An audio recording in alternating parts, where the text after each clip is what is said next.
Surely the presence provides the invitation this morning, and I'm pleased to offer a silent meditation on the subtitle, Being the Light and the Peace. So let's begin with becoming centered right here in your body, in your breath, and just noticing any sensation, anything in your mind, any thoughts. Just let them be. Just being right here, unforced. Inhale. And maybe a little sound as you exhale. Because in this quiet state, imagine the light that you are. The light with your family. The light with your friends. The light with your divine self. And notice.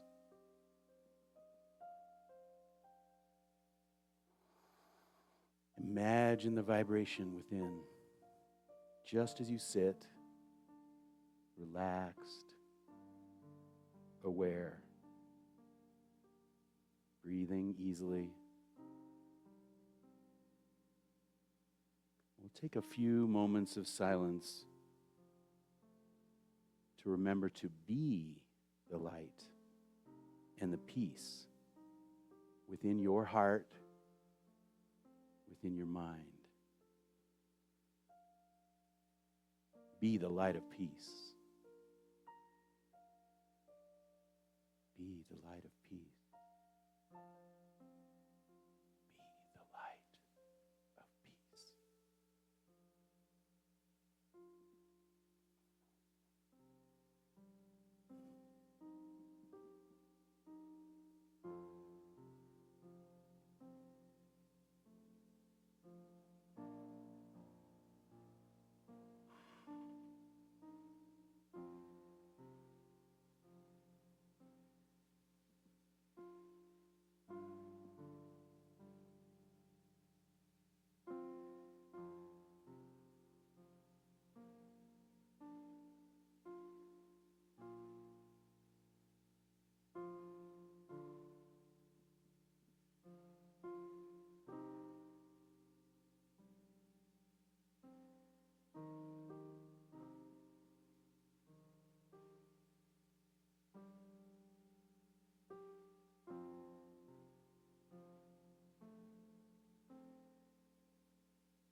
Be the light of peace. Be the light of peace. Be the light of peace. Today and the rest of the week, take this light that's within you and be the peace that you want to see in the world. Greet everyone you meet with a smile. Allow your heart to be open and share it with the world. Because you are the light and the peace of this world. Namaste. So imagine with me a few short years ago, well, maybe 249 years ago, the Declaration of Independence was signed July 4th. Now we're a few days later. And a small chosen group of men, remember, only educated and European descent landed men counted in those days. And the Second Congress, which was 56 men, chartered them to write something to say how they were unhappy with monarch King George III. And Thomas Jefferson created most of the first draft of the Declaration of Independence. He's known for his great authorship, and he actually has a tiny Bible, if you don't know, the Thomas Jefferson Bible, and shows the parts that he thought God really spoke about. It's thinner. But they were unhappy with a monarch that sat 3,000, 4,000 miles away, and the fastest way to get there might take 3 months for a ship to come from England to the United States. Well, it wasn't yet the United States. But I thought, I'd take a look back at the Declaration of Independence because it is such an important document in the world and for the United States. And some of those lines are just as powerful today as they were then. And next year, of course, it will be 250 years, and we will blow up more than 400 million pounds of fireworks,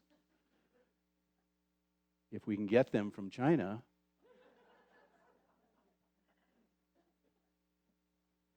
But the early words said, "We hold these truths to be self-evident, that all men are created equal, that they are endowed by their Creator with certain unalienable rights, that among these are life, liberty, and the pursuit of happiness. But to secure those rights, governments are instituted among men and derive their just power from the consent of the governed." So they sought liberty from this monarch that really couldn't care less as long as the tobacco and the other goods were coming from the new lands to the old country. As long as taxes were being paid, everything was fine for good King George III. But they weren't so fine for the colonists, because they'd been in revolution for over a year. And so they had listed a long list of things that they were complaining about. I chose a few because I thought they might resonate with today. Because at that time, King George was cutting off our trade with all parts of the world. Remember, they blocked the ports with sailing ships. At that time, Britain was the empire on which the sun never set. He imposed taxes without our consent. He deprived us in many cases with the benefits of a trial by jury. The Redcoats, his army, were the police of the time. So if they thought that maybe you were one of the revolutionaries, you could be arrested and potentially tortured and put to death. He transported us beyond the seas to be tried for pretend offenses. And he took away our charters, abolishing our most valuable laws and altering fundamentally the forms of our governments. These were some of their complaints 249 years ago. And so those 56 gathered together said, "We, therefore, the representatives of the United States of America," you notice they called it the United States already, "in General Congress assembled, appeal to the supreme judge of the world." We said in our song that there is one God that is the ruler of all of the nations, all of the kingdoms. They appealed to that God. And that they absolved all allegiance to the British crown, and the colonies are free to be independent states and have the full power of levy, of war, concluding of peace, contracting alliances, establishing commerce, and all the other acts and things which independent states may of right do. Pretty broad. And it was a powerful message then. And just a few years later, 20 years later or so, the French had enough of their king too, and had the revolution. And tomorrow is Bastille Day. And so they will be shooting off fireworks there in Paris to celebrate their independence from the monarchy, their overthrowing of what they thought was unjustly bringing about, making the wealthy more wealthy, and having those in less power doing all the work. Well, that was courageous. That was a very courageous thing to do. Where did they get that courage? From God. And they had hope and they had honor. But by signing that, each one of those 56 men were committing treason, punishable by torture and death. That's why John Hancock put his up there so big and proud. He said, come on, come after me. But it wasn't until August that the entire Congress finally ratified it. The New Yorkers were not so sure. North Carolina was saying, well, we do a lot of business with the UK. It wasn't called the UK, by the way. It wasn't until the early 1800s that King George, the same monarch, actually united all of Britain into the United Kingdom. So he did some things, and because he had less to do in the New World, he said, well, we better clean up at home first. But of course, this wasn't it. It was great words, it fits on a piece of paper, but they knew that just like in unity, that it's not enough just to have the thoughts. It's not enough just to have the words. We have to put it into action. So they, of course, had to create the Constitution, and they didn't get it right the first time, so they had to make a few amendments. So the 13th, 14th, 15th, and 19th Amendments added the all men included in former or enslaved people, people no longer of European descent, people that were not landed, and women. Right? But in 1975, it was still possible in the United States that in some states you could not get a credit card or a checkbook if you were a woman that didn't have someone to sign for you. 1975, who remembers 1975, right? Not that long ago. We have to continue to be courageous today. Where can we get our courage? Who can we look to? Well, we better look within. Look in the mirror. You are the courageous ones that are going to uphold your freedom. You might say, well, what does this have to do with unity? Well, the principles of unity are simple.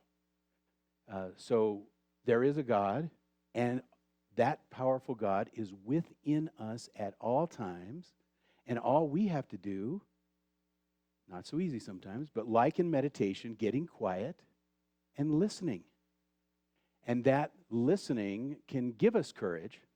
It can help us to understand what freedoms we want. Where do you look for freedoms that you want? Look for your complaints.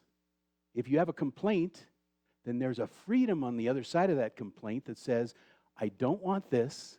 I want the freedom of fill in the blank. Matthew 5:14 says, you are the light of the world. Not someone else, not your neighbor, not someone you're looking up to. You are the light of the world. And that light needs to shine. You know the song, Hide It Under a Bushel? No. In that verse, it says, are you going to hide that light or are you going to shine it bright? We have to shine our lights bright to invite others to have the courage to shine their light. So I know that my job is to keep my doorstep clean and make my garden grow and water it and do all the things that I can do with my family, my friends, with those that I touch. That's my job. That's the light that I can shine. In the United States, the hill that the United States claimed was signed by that declaration. And of course, other countries have followed, and France is one of them, but many others now have followed in a revolution to bring about freedoms. So you can imagine today the freedoms that we take for granted. The prosperous abundance. Every day when I get in the shower, I think, oh man, hot and cold running water. Whew. We're improving in the world, but it's still the case that today 750 million people have to go more than a quarter of a mile to get potable water. Makes you think about it. What freedom are they looking for? What independence do they want? So sometimes in unity, we say that these thoughts that we think are very powerful. And these words that we speak are powerful. They create our reality. As we speak them and we follow them, it changes the world around us. But if we aren't careful with our thoughts, we can just unconsciously say things. Have you ever had the thing you say something, go, oh, I wish I could take that back? Sometimes not so easy. But we can, as we get aligned more and more with that divine within us, the more likely that the words we speak fall gently and they have the light, they have the peace that I want to be. Am I 100% successful? Of course not. But I continue to strive, and if I fall, the next thing is to get back up, listen inside, and do better with my words. So we say that God is all there is. It's everywhere in its presence, and we can listen. We can listen to that guidance.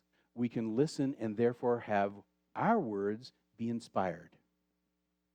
And inspiration, remember, is that thing that the breath of God inspired us to be an image, a divine image, with light and peace in our hearts.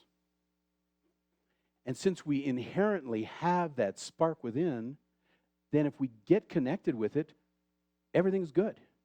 We're good. The people around us are remarkably improved as we improve. So we can be influenced by our heroes, whether they're the signers of the Declaration or people that truly inspire us. And the thoughts that we have about the world around us, they create our reality. So if I have positive thoughts, if I am looking to create something, it's more likely that it will come about.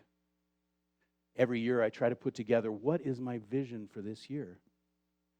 It doesn't always come in this year, but it comes about. And about halfway through the year, which is about now, I also take a look at what seeds that I planted that, well, no longer are really serving me. Because Charles Fillmore said, words are also seeds. And when dropped into the invisible spiritual substance, they grow and bring forth after their kind. So if I'm not careful in the seeds that I plant, I might wind up with things that I thought was a good idea in January, but now that I'm realizing what it means for me and what I have to do to keep that plant alive, that seed, that journey, that project, maybe I need to pull it out and spend more time on the plants or the ideas or the projects that are really serving me today, that are making a difference.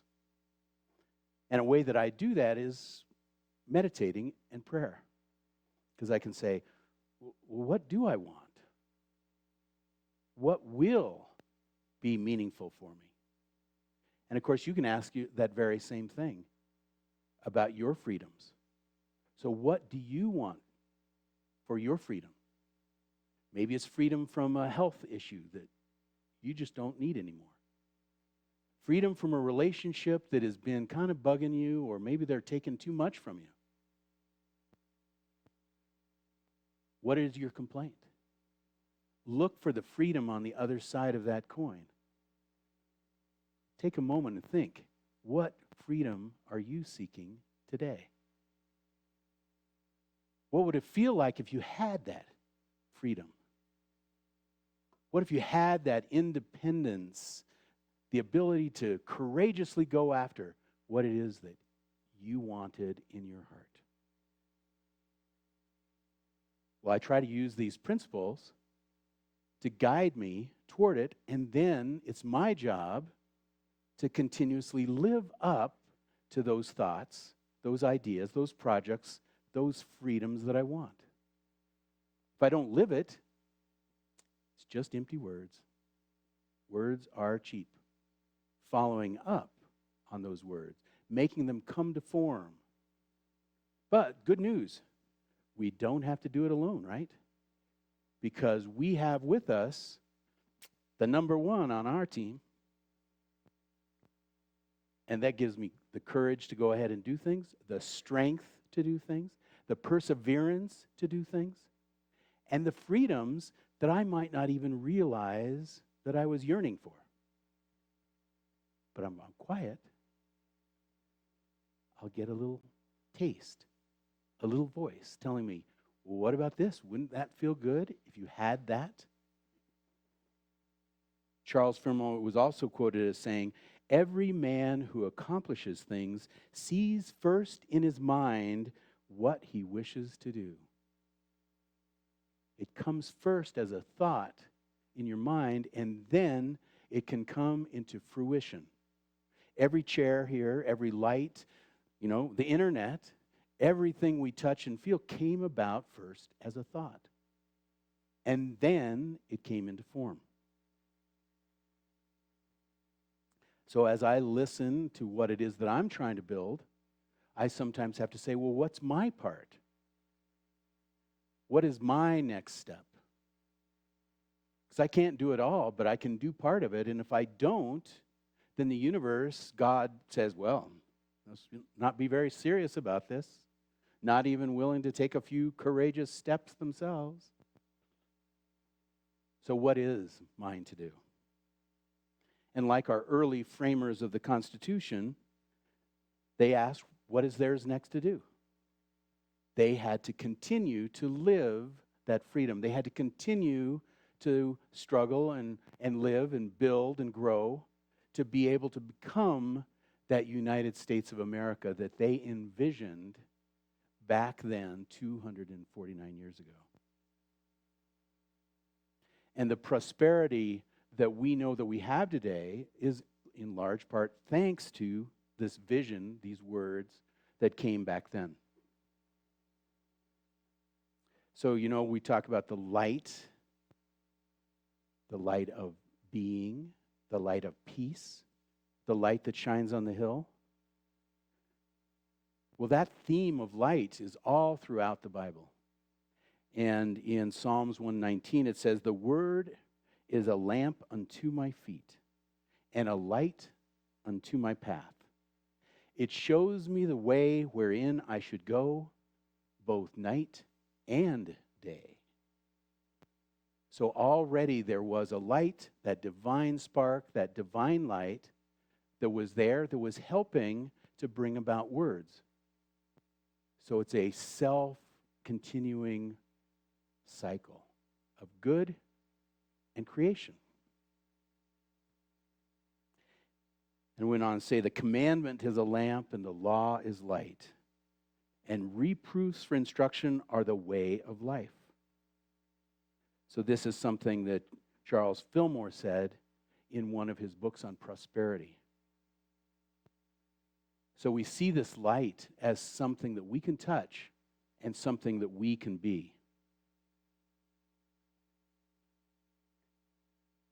And I'm always struck by poetic words, and it brought me to A Summer's Day by Mary Oliver, if any of you know her. She was a Pulitzer Prize winner, and I'll just do the last part because I think it's relevant. I don't know exactly what a prayer is. I do not know how to pay attention, but I do know how to fall down into the grass, how to kneel in the grass, how to be idle and blessed, how to stroll through the fields, which is what I have done all day. Tell me, what else should I have done? Doesn't everything die at last and too soon? Tell me, what is your plan to do with your one wild and precious life? That question can be opened up, and it can be an opening through which your own light shines. How am I going to be? Who am I going to be? What light am I going to shine? What peace am I going to present? So Charles Fillmore in his complete collection says, bless what you receive, bless what you send out. God's plenteous substance moves in and through our mind constantly like a light, shining in the darkness, but we do not always comprehend it. We do not always comprehend it. So let's pray.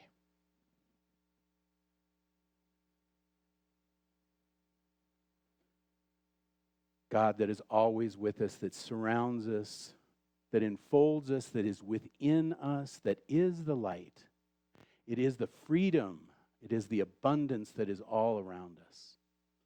It's the peace and the love that represents our highest ideal. And this, God, is right where we are today, in our hearts, in our seats, never apart from us. So I know that the freedoms and the independence that each one of us seeks is available through our words, through our actions, through our living. And that is good. So I know that the bright light of peace, the bright light of being, and the bright light of freedom is ours today. I'm grateful for that. And together we can just bless it with Amen.